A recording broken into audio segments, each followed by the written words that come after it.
una, hindi talaga kilala yan sa PSG, DPPSG, sa security detail ng Pangulong Duterte at Vice President Sara Duterte. Ang dami nagte-text sa amin sa Duterte Youth Party List. Sir, sabihin nyo nga hindi namin kakilala yan. Puro opisyal. Galing PMA at PNP. Sir, hindi namin nakilala yan o kahit kailan. Yung kaisa-isang picture niyan, nakatabi na solo si Vice President, yan yung inauguration ni ma'am, na 1,000 taga Davao audience ang nagpa-picture sa kanya isa-isa. Yun lang yun. And pangalawa, talagang ang Duterte Youth Party List, nakakuha ng pinakamalaking boto ng ating mga pulis at sundalo, gusto lang ipaabot ng ating mga pulis at sundalo na hindi man lang namin naging kasama yan, kahit private sa armed forces, kahit patrolman sa PNP, huwag niyang sabihin na kung ano-anong claims niya sa buhay dahil kalokohan, alam ng lahat ng security agencies ng ating bansa, Mr. Madriaga. Pero alam mo ba kung anong dinala ni Laila de Lima nung dumalo kay Madriaga? Saging na saba. Alam naman po natin, di ba, judging by the affidavit that it will not stand legal scrutiny, even more perhaps psychiatric assessment, hindi rin magsastand yan. Baka nasiraan for staying under de Lima's wing. So anyway, acknowledge po natin ngayon si Dr. Lorraine Badoy. Dr. Lorraine, are you still there? Yeah, can you hear me? Okay, loud and clear po. Okay, so Hi, Lorraine. listening to Ronald, to Pasha, everybody, it's enraging, di ba? Nakakabaliw sa galit. And this is not the first time. It's been the hallmark of the Marcos presidency, yung kabaliwan na ganito, the insanity. Now, because this is an insane president, and we can talk ourselves blue in the face, as I said, no? Yung mga insertions, all of that, all the technicalities, parang we're talking about yung Congress that's made of hardened criminals, no? Na inuulit pa, di ba? While this president, his idea of damage control, is salita lang, puro salita. And then the most ridiculous things, because if there's anything that's very clear right now, is that Bongbong Marcos did not run to serve. He ran to steal from the Filipino people. Kung kaya ito mga na pinapakinggan natin, nakakagalit. And for the past 3 years, this is what he's been doing to the Filipino people. Diba? And why is that? This is a man in the grip of a powerful substance abuse disorder. If there's anything that's very clear now, is that he's not fit to lead. He has destroyed our economy in under 3 years. And yung the amounts that we're talking about right now are staggering, nakakahina. And we know what that means. What those amounts mean, no? Is that yung mga bahay na wash out, yung mga nalunod na mga kababayan natin, yung mga nagugutom. And this is why we need to speak out, because they're not able to speak out, di ba? And if there's one thing that we also know, this could not have been possible under President Rodrigo Roa Duterte. In the end, the buck really stops with Bongbong Marcos. And apart from di ba Ferdy said, no, Attorney Pasha said that yung statement ni Zaldico, why is it heavy? It's also heavy because he's the appropriations chair. Di ba? Mabigat yung sinabi niya. So, and yet, niloloko ang Pilipino, no? Walang kahihiyan itong Marcos administration na ito. That ICI is a load of crock talaga, bullshit. Because it was created by Bongbong Marcos, his appointees, no? These are his appointees, and they will not touch Bongbong Marcos nor Martin Romualdez. And at the end of it, ang kakapal talaga ng mga mukha, walang kahihiyan sa Pilipino. The impunity, the brazenness, and we'll always go back to the privilege of having served my country under PRRD, which fortunately, no, for us, he gave us a standard. And I'm afraid that we're going to lose that outrage, and we should never lose that outrage. Isa pa yan, no? Just to look at PRRD in The Hague, yan ang ginawa ni Bongbong Marcos. It's a heinous crime. Extraordinary rendition. So, all in all, all I really just want to say, as a doctor, no, we can cure the symptoms. We can say, we'll do this, yung katulad ng ginagawa niya, no? He'll fire all sorts of people, mga other secretaries niya, si Lucas Bersamin, etc., etc. Pero siya yung kailangan mag-resign. He has to step down. He is fully incapable of leading our country. It's like having a patient with cancer. You're going to manage the fever, the appetite loss, but in the end, it's the cancer, and the cancer is Bongbong Marcos. He is fully incapable. He is a plunderer. He is a criminal, the extraordinary rendition of PRRD, and he is a drug addict. At the very bottom of this is because he is a drug addict. His family members are drug addicts. In the real world, if you refuse a hair follicle drug test, it is the same as a positive test, and you get fired. It's the same thing now. No, so I guess that's all I have to say. It's wonderful listening to all of you. Kasi parang akala ko ako lang yung galit eh. Tsaka alam mo yan si Madriaga, yung asset natin ang sinasabi, siya yung nilapitan ni Trillanes para i-assassinate si Vice President. The Vice President knows this.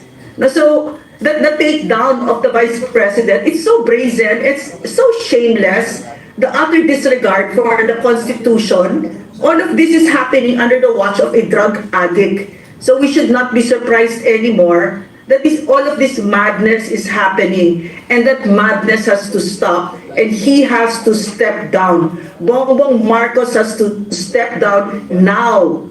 Otherwise, he's going to bleed our country dry. He's doing it now. On one hand, he's going the rounds with all of his ridiculous statements na nagpapapogi na about good governance and about corruption, so he's so against it. But on the other hand, he sends Dizon, his alter ego, to steal from us. No, so nakakahiya itong president na ito. He has to step down. That is the moral obligation of our generation, not to allow any Marcos ever again. That's it. Thank you. Thank you, Dr. Lorraine, for that. May question po na pumasok dito ngayon from Dare to Us. Sa mga hindi pa po nagpa-follow Dare to Us, siya yung pina-follow ko if I want to understand about the budget. Yeah. Kasi yun yung parang focus niya. So may question siya rito. I don't know if anyone from our panel can answer this. This is about the budget, mismong budget ng House of Representatives. Sabi rito, we would like to ask po bakit ang budget ng House of Representatives ay walang public deliberations. No presentation of budget, no scrutinization like other government agencies. We would like to raise the issue of excessive cash balance of the House. According to 224 COA report, may 27.6 billion cash and cash equivalents ang House of Representatives as of December 31, 2024. In 2023, it was 18.657 billion. According to the report, it was earmarked for payment of payables already obligated and due for payment in the ensuing years. Pero po, ang total liabilities of the same COA report in 2024 is 481 million pesos only. Bakit po ang daming cash ng House? For what purpose? Yearly, there is also a realignment of funds from personal services and capital outlay to MOOEs. And on top of that, 17.324 billion pa silang NEP to GAA increase in 2025 and 10.5 billion increase in FY 2026 budget. Bakit ang dami nilang cash at bakit patuloy ang increase ng kanilang budget na walang public budget deliberations, no scrutinization, no questions? I consider this a hypocrisy on the part of the House scrutinizing other agencies pero ang budget nila hindi nangyayari sa budget nila. Anyone can answer. Actually, ganito yan, ano? The fundamental question there is, bakit walang deliberation? Simple. Ayaw nilang ipaalam sa atin. Case in point, the 2025 GAA was unconstitutionally certified as urgent. Can you imagine? Budget urgent. Anong ibig sabihin kung bakit may GAA deliberations? Kasi nga, ang legislature, ang guardian of the public purse, of the national treasury. Kaya dapat yan, binubusisi lahat. Tama yung sinabi ni Chairman Cardema. Binubusisi yan. Bakit ganito? Bakit ganon? Ito bang agency na to? Nagamit mo ba yung binigay namin sa'yo? Hindi mo pala nagamit? Bakit ka namin bibigyan ulit? Etong binigay namin sa'yo, bakit dito mo ginamit sa ibang purpose? Dapat makastigo ka, etc. Can you imagine that 2025 GAA was certified as urgent? What does certification of urgency mean? It means that you dispense with the reading, first, second, and third readings on 3 separate days. Meaning to say, isang araw lang, pwede mo nang i-approve yung pending legislation. Anong purpose ng certification of urgency? Ha? Nagkakagulo. Di ba? Magdideclare ka ng national emergency by law. Urgent yun. Lumindol. Nagkaroon ng the big one. Wag naman. Kailangan ipasama itong supplemental budget in 1 day. Ang daming natabunan, ang daming nagugutom, walang tubig, walang kuryente. 1 day. Pero budget, urgent. Di ba kinall out nga si Pangulong Marcos ni Justice Leonen in his separate opinion? It is unconstitutional because you do not use a certificate of urgency on the budget which is supposed to be subjected to the longest debate. Kasi unang-una, yan ang budget ng bayan. Pangalawa, 1 taon a-applyan. At number 3, billion, trillion pa nga ang involved. So, bakit maraming cash? Iniipit nila yung cash. Bakit walang public deliberation? Napilitan lang sila. Eto, kung napapansin nyo, napilitan lang sila sa BICAM. Pero kung napapansin nyo, sino man nanood nung sa BICAM, nagtiyaga. Nagtiyaga ako Mag-a-adjourn sila. Bago magpupulong-pulong sila ron, magkukumpul-kumpul sila sa isang lugar. Hindi rin natin alam kung anong pinag-uusapan. Bago mag-re-resume, meron ng desisyon. Wala rin. Ila-livestream pa nila. Walang iniwan yun doon sa ICI Merong guidelines for live streaming, pero umpisa nung na-create yung ICI noong September, itong taong ito, ilan ang ni-live stream na hearing? Isa! Exactly 1 hearing. Yun ang nangyari sa ICI. Pinaglolo ko tayo. Public daw, live stream, pero recess, private consultation doon sa bandang likod, kitang-kita naman nawawala sila nandun yung screen, hindi nawawala yung live feed, pero walang laman tong mga mesa, nandun sila sa likod. Then pagbalik nila, ayos na. Meron ng usapan. Anong klase yun? How that decision has arrived that hindi rin natin alam. So, ginagago lang po tayo. Kunwari transparent. No, kunyari, nako. Parang ICI na. Lahat, kunyari lang. Puro dapat talaga ang palitan na yung, di ba, meron silang parang steam, yung may bagong luha, di ba? Oo, dapat palitan na niyo yung kanta ni Ano ipapalit po? Yung kay, sino to? Si Anthony Castello. Balag kayo pala ang pag-ibig ko. Wow. Sir Cardena, you wanna add to this? Being an insider? Balat partner. Siguro, madagdag ko lang yung experience namin dyan sa house. Noong 2019, hindi agad kami nakaupo. Tapos may lumapit sa Sabi amin. mo, bakit? Huwag na. Hawag na nga diskusyon. Hindi agad kami nakaupo. Tapos may lumapit sa akin mga congressmen. Sabi, Kong na rin tayo sa elect ako nun. Kung benta nyo na lang yung Duterte yun, makaano pa kayo 30 million. Sabi ko, putang ina. Hindi kami nakikipag-away para sa pera. Wala nga kami pakialam dyan sa budget sa Kongreso Gusto lang namin makipagdebate, magsalita, makipag-away sa mga makakaliwang grupo sa bansa. So yun ang nangyari. Pag-upo namin sa Kongreso, Vice Chair kami ng National Defense, yun ang tinututukan namin. Kaya tinutulungan namin mga kabataang Pilipino, wag ma-recruit ng NPA at eto mga taga-AFP at PNP.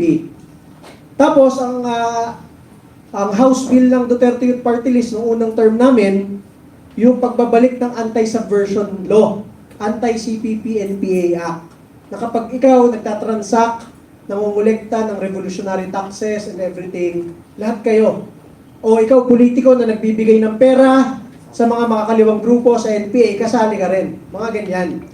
Kinakausap na naman kami ng mga ibang kongresista. Kung Pasensya na, hindi kami makapirma dyan eh. Sayang yung mga botanteng mga makakaliwa sa probinsya, marami yun. May ganon. Meron naman, Ronald, okay yan. Kaya lang di kami makasuporta kasi ano eh, ha? Magrarally itong mga makakaliwa sa probinsya namin eh. Ha? Sabi ko, alam niyo, sabi ko sa mga kongresista, medyo radical kasi kami sa kongreso.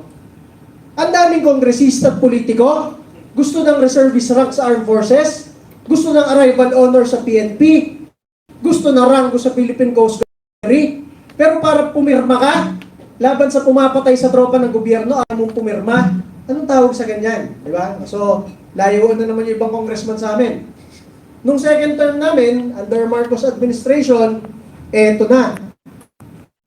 Kami lang ang nag-file ng pagbabalik ng death penalty by firing squad para sa lahat ng taga-gobyerno na kasali sa plunder, kasali sa mga ghost projects.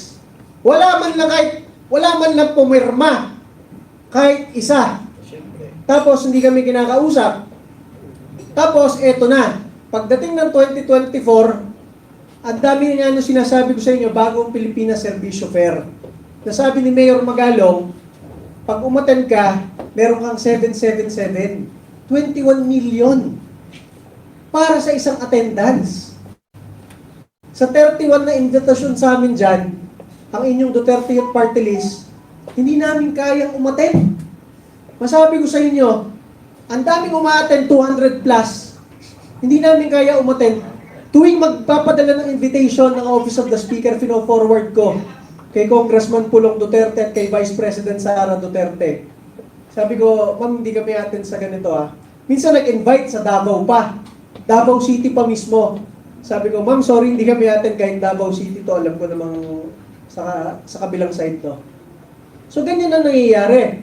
Kahit nung mismong Quadcom hearing ni Pangulong Rodrigo Duterte, 14 hours mula 10 a.m. hanggang 12 midnight, Duterte Youth Party List. Hindi namin kayang hindi ipagtanggol si Pangulong Duterte. Kahit sinasabihan kami ng mga kongresista doon, pare, huwag kayo magsasalita dito ha. Naka-register na kaming magsasalita. Tinanggal pa kami sa listahan. Nilapitan ko lang yung Quadcom. Sabi ko, pinagsalitaan yung tatlong makabayan. Kami hindi, magwawala ako dito. Wala akong pakialam. Sinabi kong ganon. Kaya nung 11 p.m. nakapagsalita kami 1 hour before mag-adjourn. Kasi galit nga ako dito sa mga makakaliwa eh. Bakit ang daming privileges ng mga makakaliwa doon?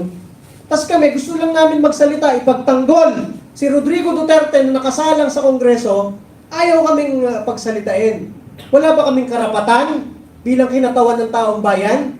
Napakaraming Pilipino, wala man lang boses sa Kongreso, wala man lang magtanggol kay Pangulong Rodrigo Duterte.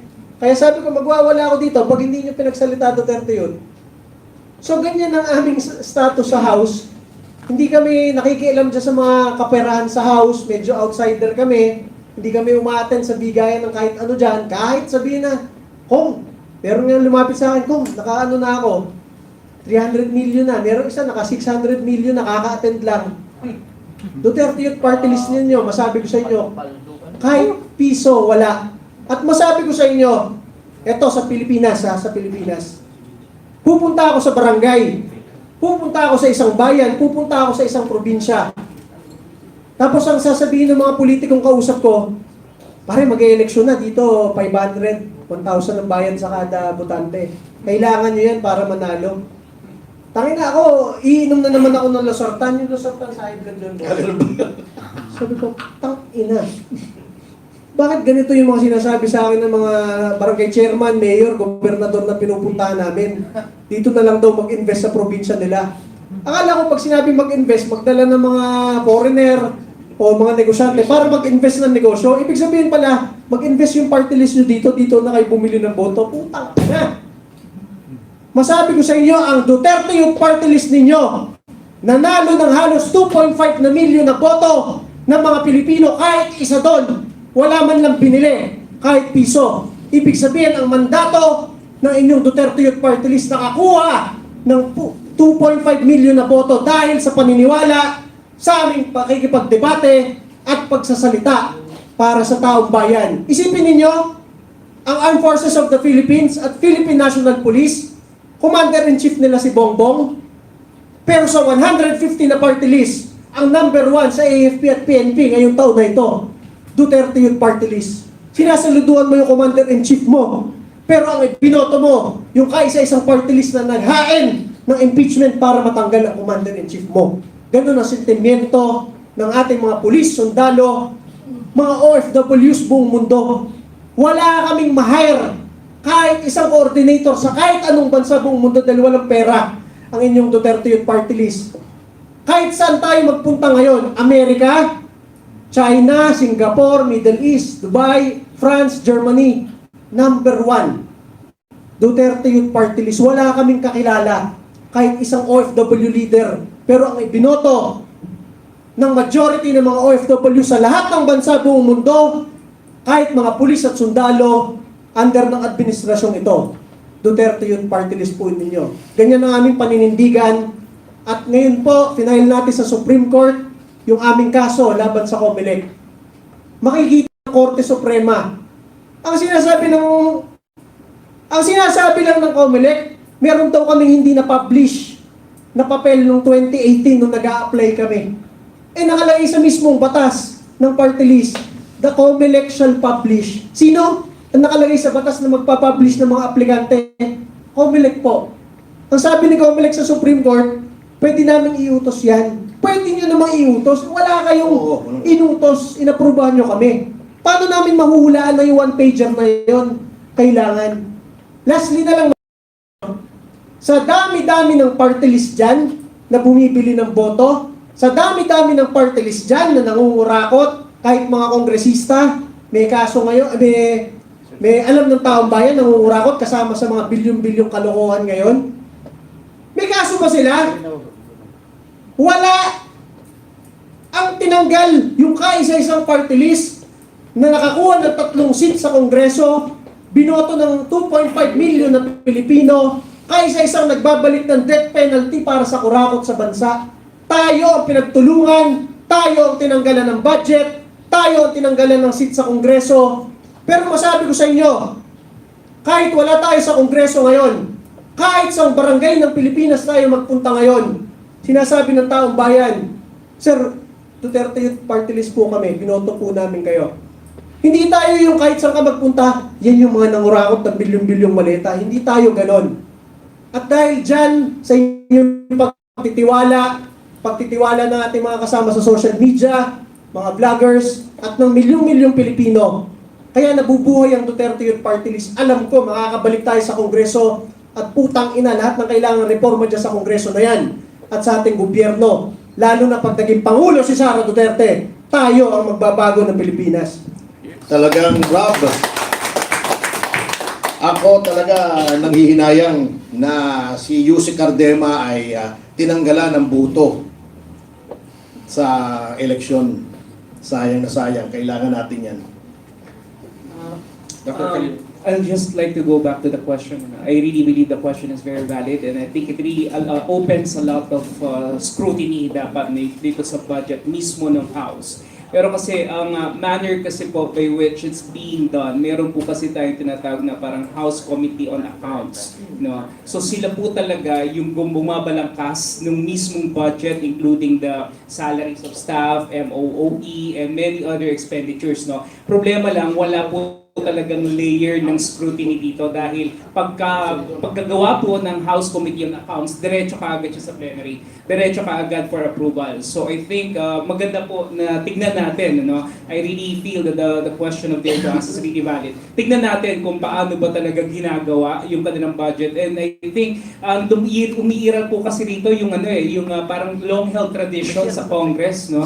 Merong parang parliamentary courtesy na tinatawag na hindi na talaga tinitignan, which I believe in this case dapat, kasi kung sila binabalangkas silang maigi yung mga programa na pinopondohan ng pamahalaan at the national level, bakit hindi natin din tignan kung paano sila nagkakaroon ng pondo? I think this is really valid. May Pag follow yata yun, Rob, si Terry Ridon, yung accounts, di ba? Siya ang chairman. Kilala niyo si Terry Ridon, di ba? Yung may bombolya sa pisngi. Okay ba yan? Okay, sige po. Oo.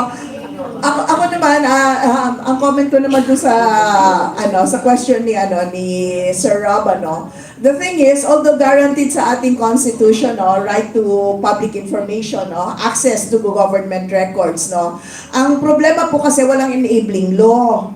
Ang meron po tayo is the Executive Order number 2 na pinirmahan ni Presidente Duterte July 2016. 2 days daw, bago siya first SONA niya. So inutos niya sa pagdating sa Executive Department, sige buksan niyo lahat ng records. In fact, if I'm not mistaken, more than 1,000 requests for FOI were processed during his administration insofar as the Executive Department is concerned. Ang problema, walang counterpart from the legislative branch, Walang batas po na pinaiiral on how we can access records of the House of Representatives or even the Senate. Kaya yun ho ang challenge ngayon, how to access this information.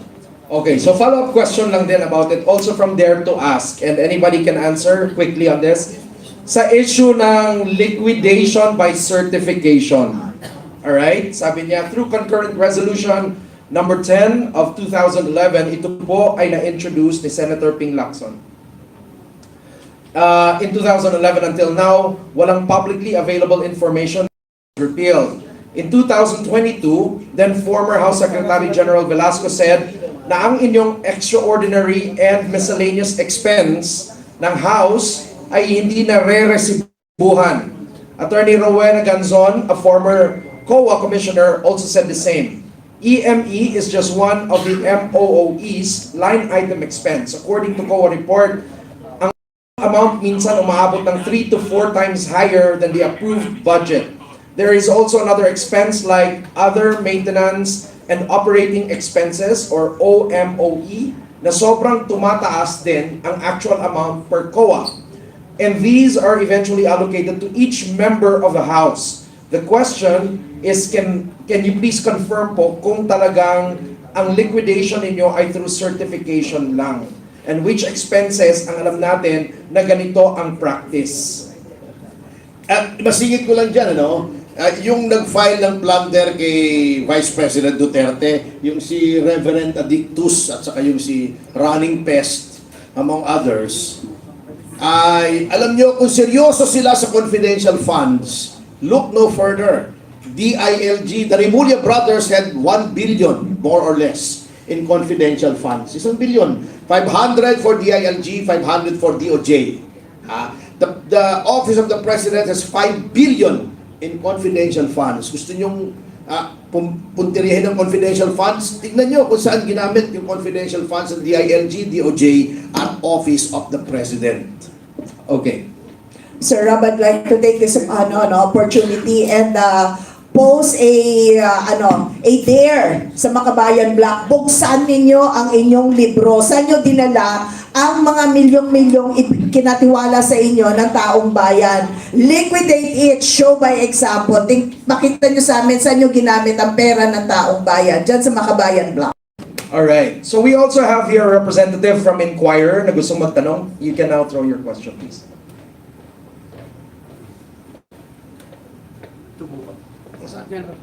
Ayun. Good morning, sir. Sorry. Ganda kung bukas yung mic.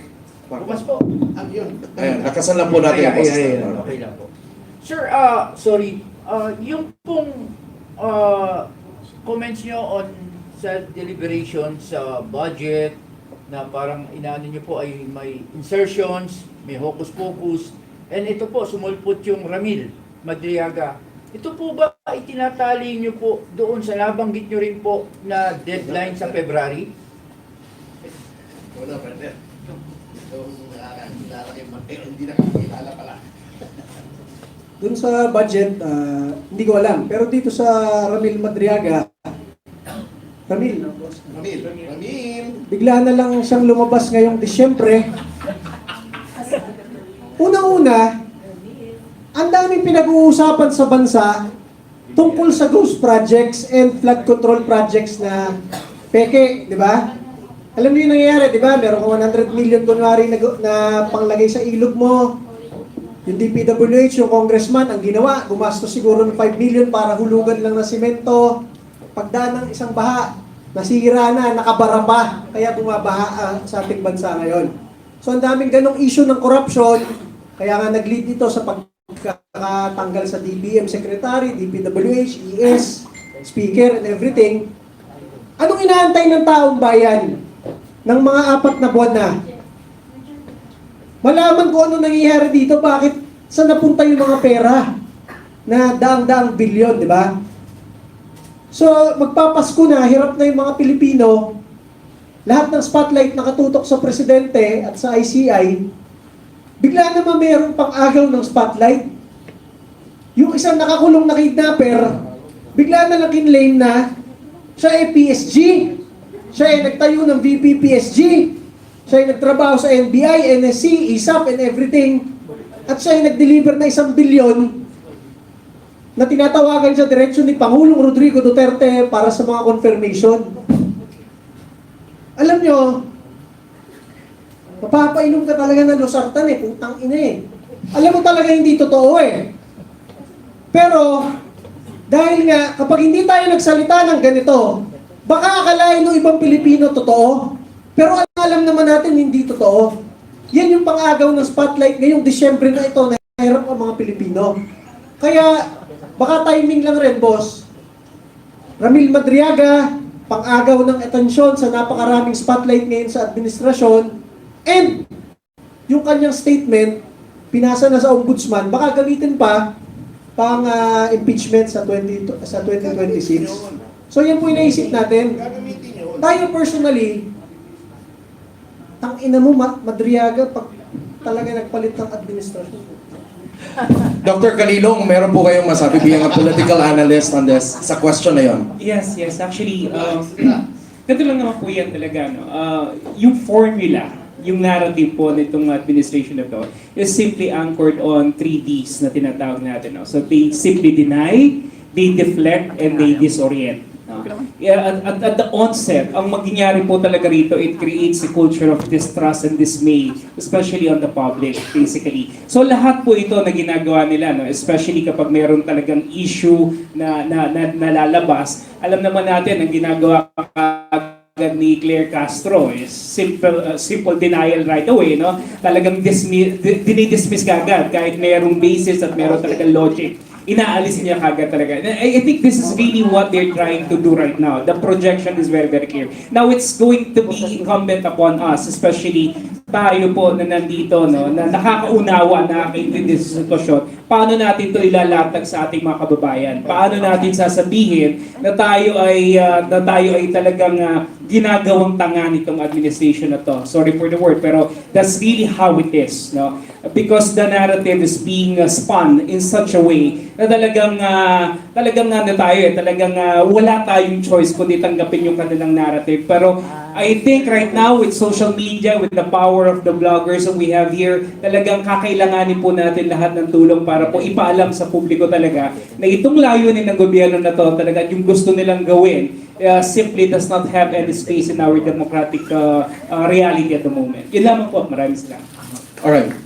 Yung sa akin, a little bit of sentiment to add to that, no? Ang nakikita ko dito yung propaganda movement. Kasi kung talagang concern, for example, yung mga groups like sinasabi nila, pink, yellow, civil society and all of that, bakit being part of those groups, pare, civil society, bakit mo itataon yung timing na iaain mo yan kung talagang concerned ka about transparency in the budget and also in corruption? If it's not meant to actually shade what's really happening or to deviate people's attention, tama? So yun yung iniisip ko ngayon, yung timing na ginagawa nila. Kasi kung talagang concerned ka for corruption, edi dapat gusto mo lahat ng tao tumutok at magbantay, tama? During the BICAM. Pero bakit mo itataon etong mga ganitong, etong mga ganitong kaso na sasabihin mo, right? So parang nagpapakita lang na walang concern sa totoong issue talaga. And they're just casting kahit ano na lang mga issue na pwedeng pag-usapan ng tao instead of a lot of people 100% focusing on the budget process. Okay.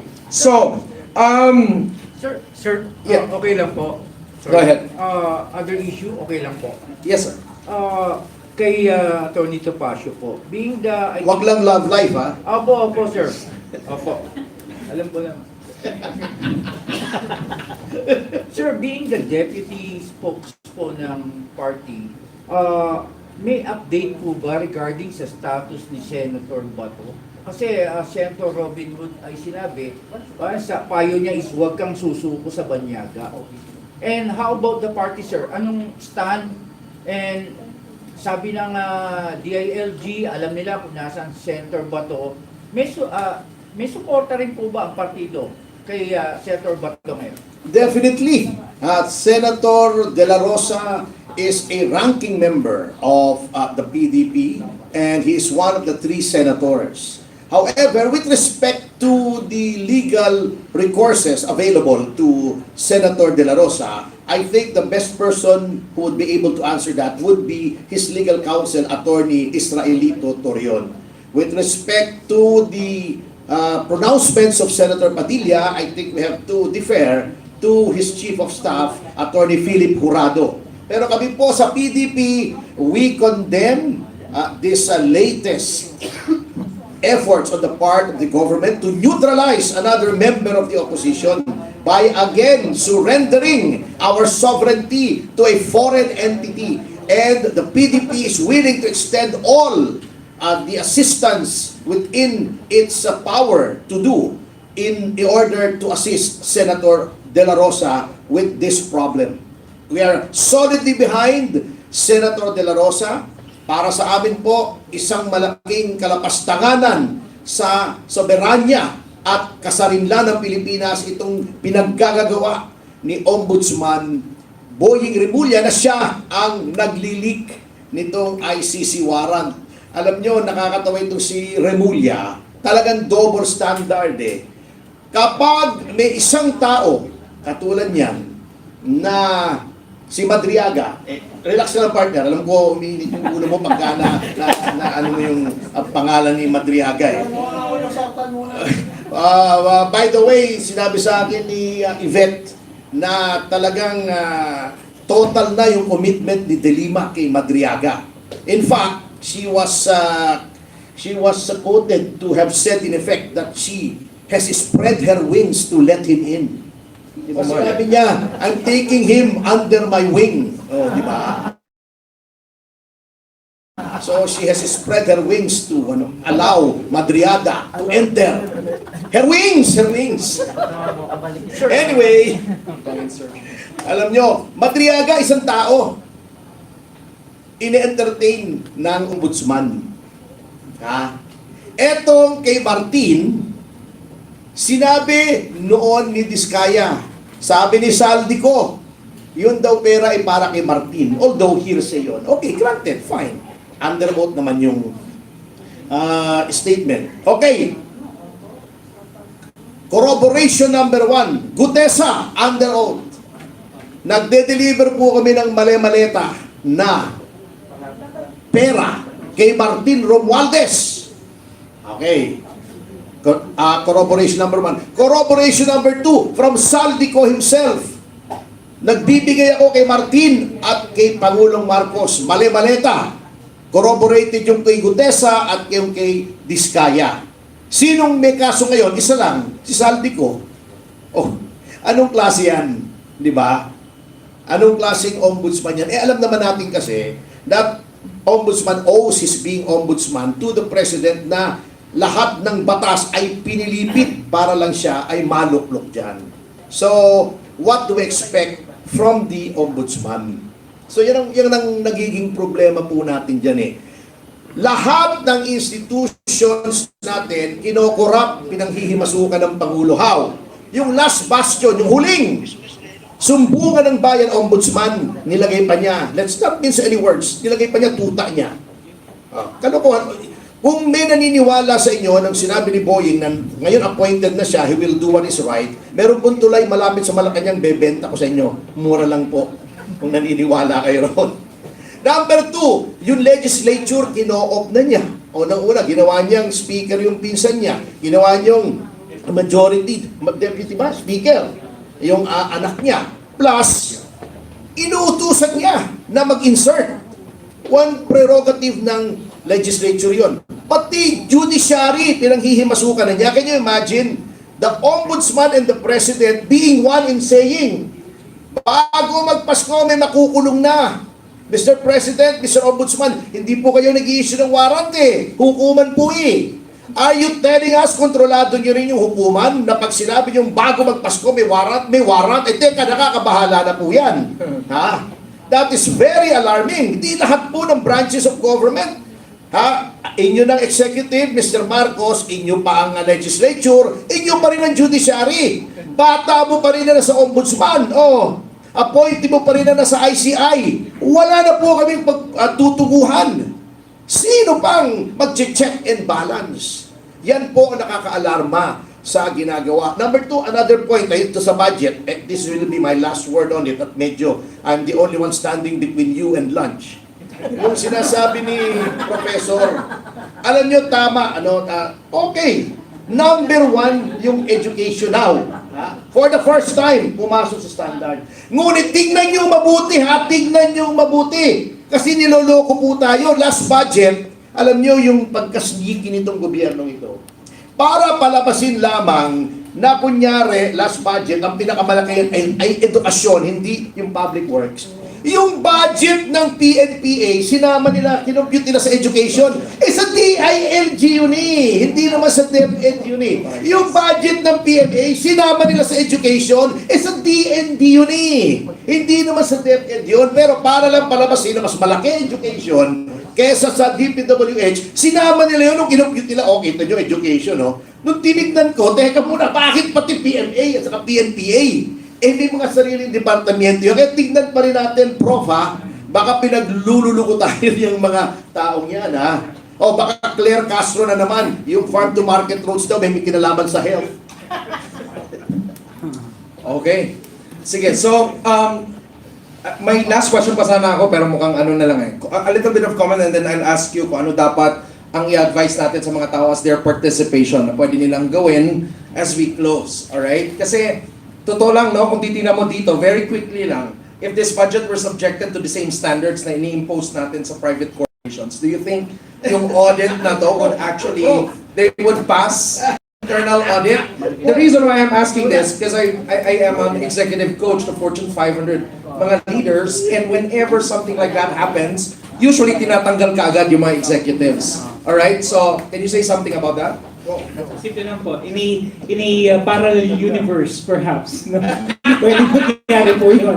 Pero nandito po tayo sa Pilipinas, sad to say, Sir Rob, no? So mahirap po talagang mangyari yan. Even if meron tayong mga check and balance mechanisms, the COA is there, the Ombudsman is there. But true enough, no, all of this are actually being held hostage right now by the President. Sad to say, no? And nangyayari, maliwanag dito yung connivance between the government at saka nitong mga progressives, kung tawagin natin mga piklawan, dilawan, at kung ano naman. Basically, no, talagang they're trying to gang up together. They're trying to group themselves together against the most formidable candidate for 2028, none other than VP Sara Duterte. So maliwanag yung agenda. Maliwanag pa sa sikat ng araw kung ano po yung ginagawa nila ngayon. Kaya nga sabi ko kanina, no, the idea right now of the entire government machinery is really geared towards, number one, trying to ensure that corruption will still continue so that they will be able to finance and pay lahat po ng nasa gobyerno para po maisulong nila yung agenda nila, hindi lang para sa 2026, no, for the impeachment, but more importantly for 2028, no? Because let's face it, ilang buwan na lang naman technically si Marcos, no? He will be there for like 18 months at the most, no? So magdo-double time po talaga yan, no? He will be working double time with his allies, with his cohorts, para talaga dumami pa yung kanilang kabanan, no? Kasi ito yung gagamitin ng bala later on. Because I tell you this, if VP Sara will become the president later on, all hell will break loose, and these people, kanya-kanyang putakbo yan. Kaya kailangan po talaga nilang mag-secure, gumawa ng magandang exit plan. So, and I think right now, they're already laying down the foundations for that. Okay. Ako, we have always emphasized this tuwing basic membership seminar ng PDP Laban, no? If you want to be a member of PDP. Para maging maganda ang takbo ng ng bansa under PDP Laban, kailangan mahawakan namin ang legislative at saka executive branch. Ano ibig sabihin? Yung mga kapartido namin ang dapat mailuklok majority sa executive tsaka sa legislative para yung programa ng PDP ang mapalaganap.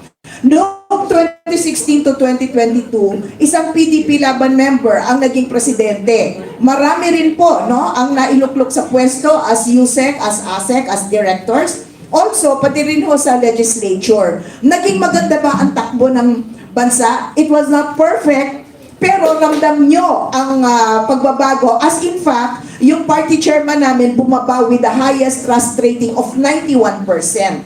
Etong 2022 onwards hanggang 2028, dapat suriin nyo yung mga political parties. Panagutin ninyo at tanungin nyo rin po, ano ba ang inyong mga prinsipyo? Ano ba ang inyong mga programa? Lalong-lalo na dito sa mga nangyayari sa ating bansa. Kaya dito ho namin pinapalakas ang aming partido kasi importante po sino yung mga tatakbo under political parties kasi doon yung malalaman ano ba ang kanilang mga paninindigan, lalong-lalo na ngayon sa mga issues. Ano ho ba ang lumalaganap ngayon? Hindi ho ba personality? Nakalimutan nyo na mo ang mga partido. Ano kanilang mga paninindigan. Pero nadidinig nyo ho ba ano ang pinaninindigan ng PDP?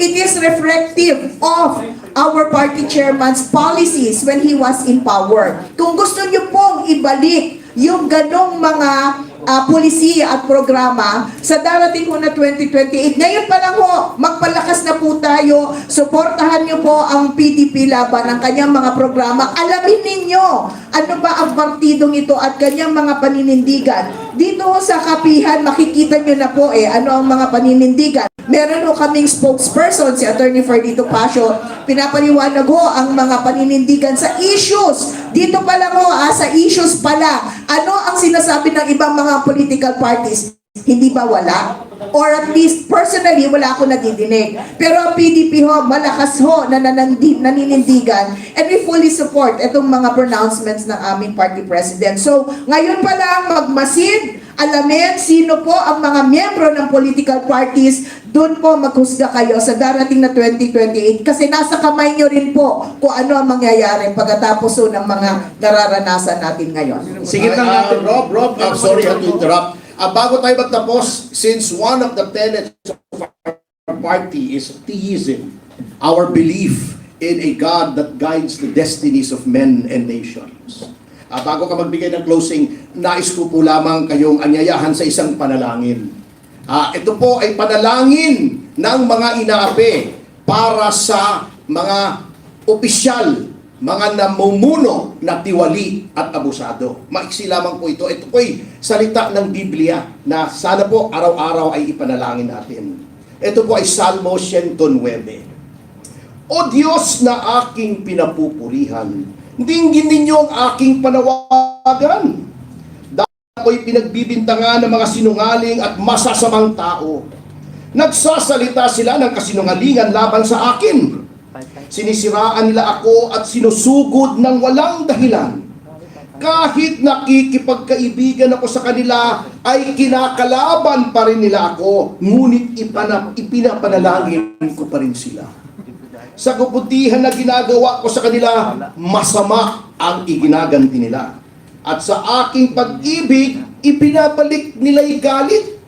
Sinasabi nila, eto totoo po ito, ginagawa ito ng pamahalaan. Maghanap tayo ng masamang tao na kakalaban sa kanya at magsampa ng kaso sa hukuman laban sa kanya. At kapag hinatulan na siya, lumabas sana na siya ay may kasalanan at ituring din na kasalanan ang kanyang mga panalangin. Mamatay na sana siya agad at ibigay na lang sa iba ang katungkulan niya. At nang maulila ang kanyang mga anak at mabiyuda ang kanyang asawa, maging palaboy sana at mamalimos ang kanyang mga anak at palayasin sila kahit na sa kanilang ginibang tahanan. Kunin sana ng kanyang pinagkakautangan ng kanyang mga ari-arian at agawin ng mga dayuhan ang kanyang pinaghirapan. sanang maawa sa kanya at sa mga naulinan niyang mga anak kapag namatay na siya. Mamatay sana ang kanyang mga angkan upang sila'y makalimutan na ng susunod na saling lahi. Huwag sanang patawarin at kalimutan ng Panginoon ang mga kasalanan ng kanyang mga magulang at mga ninuno at lubusan na sana silang makalimutan sa mundo. Yan po ang ating ipanalangin araw-araw at baka sakali ay marinig ng Panginoon. Amen. Opo, lalo-lalo na yung 8. Ha? Mamatay na sana siya agad! Yun. At ibigay sa iba ang kanyang katungkulan. Hindi po ako nagsasabi niyan, ha? Yan po ay mga salita ng Biblia. Tingnan niyo po, Salmo 109. Yan po ang ipanalangin natin. Hindi po masama yan. Sasabihin nila, ba't nanalangin kayo? Hindi po. It is an imprecatory prayer. Hindi po tayo ang nagsasabi niyan. We are asking the Lord, since according to Romans 12, vengeance is mine, sabi ng Panginoon. Siya ang ating hinihimok at nananalangin tayo sa Kanya na magbigay ng hustisya. Salamat po. Ayan, maraming salamat sa ating mga magigiting na panauhin sa ating kapihan ngayong umagang ito.